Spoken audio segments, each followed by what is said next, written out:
Hello guys, welcome back to my channel. അപ്പോൾ എന്തൊക്കെയുണ്ട് എല്ലാവരുടെ വിശേഷം? എല്ലാവരും സുഖമായിട്ടിരിക്കുന്നു. അപ്പോൾ നമ്മൾ ചെറിയ ഷോപ്പിങ്ങിന് ഇറങ്ങിയതാണ് കേട്ടോ. ഇതൊക്കെയല്ലേ വരുന്നത്. അപ്പോൾ നമ്മൾ ആദ്യം ടെക്സ്റ്റൈൽസിൽ കയറി കുറച്ച് ഡ്രസ്സ് എടുക്കാനുണ്ട്.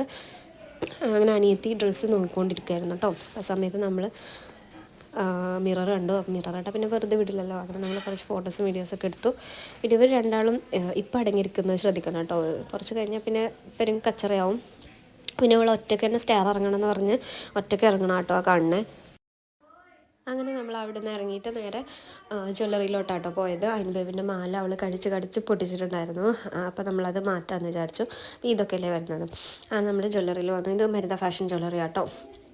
നമ്മുടെ എടക്കര അവിടെ തന്നെ ആയിട്ടുള്ളത്.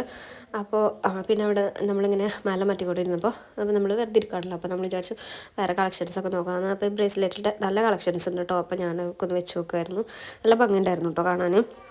ഇതുണ്ടോ, ഇത് എനിക്ക് ഭയങ്കര ഇഷ്ടപ്പെട്ടു. പിന്നെ ഗൈസിൻ്റെ സൗണ്ട് മാറിയിട്ടുണ്ട് കേട്ടോ. എനിക്ക് നല്ല കോൾഡും കഫൊക്കെ ഉണ്ടായിരുന്നു. അപ്പം സൗണ്ട് മാറിയിരിക്കുക കേട്ടോ. അപ്പോൾ വോയിസ് അങ്ങനെ ക്ലാരിറ്റി ഒന്നും ഉണ്ടാവില്ല. പിന്നെ ഈ ഒരു ബ്രേസ്ലെറ്റ് കേട്ടോ, ഇത് നല്ല ഭംഗിയുണ്ട് കേട്ടോ കാണാൻ. ഇത് എനിക്കിഷ്ടമായി. അപ്പോൾ വീഡിയോ ഇഷ്ടപ്പെട്ട എല്ലാവരും സബ്സ്ക്രൈബ് ചെയ്ത് സപ്പോർട്ട് ചെയ്യണേ. പിന്നെ ജ്വല്ലറിയിൽ നല്ല കളക്ഷൻസ് ഉണ്ട് കേട്ടോ. അപ്പോൾ ഷോപ്പ് പോകാത്തവരുണ്ടെങ്കിൽ ഒന്ന് പോയി വിസിറ്റ് ചെയ്യണം. പിന്നെ നമ്മൾ പറയുന്ന യൂട്യൂബ് ചാനലുണ്ട്, അതിൻ്റെ വീഡിയോ ഇടുന്നൊക്കെ പറയുന്നുണ്ടായിരുന്നു. അപ്പോൾ അവൻ എൻ്റെ ചാനൽ സെർച്ച് ചെയ്ത് നോക്കായിരുന്നു കേട്ടോ. പിന്നെ എൻ്റെ ബേബി എവിടെ പോയാലും ആസ് യൂഷ്വൽ ഭയങ്കര അലമ്പാണ്, എവിടെയും കൊണ്ടുപോകാൻ പറ്റില്ല. അപ്പോൾ അവളങ്ങനെ ഓടിച്ചാടി നടക്കുമായിരുന്നു. അതിനുശേഷം നമ്മൾ ഫുഡ് അടിക്കാൻ പോയി. അങ്ങനെ അത്ര ഉള്ളൊരു കുട്ടി വീഡിയോ ആയിരുന്നു. അപ്പോൾ ഇനി എല്ലാവർക്കും ഇത് വ്ളോഗിൽ കാണാം കേട്ടോ. Okay, by.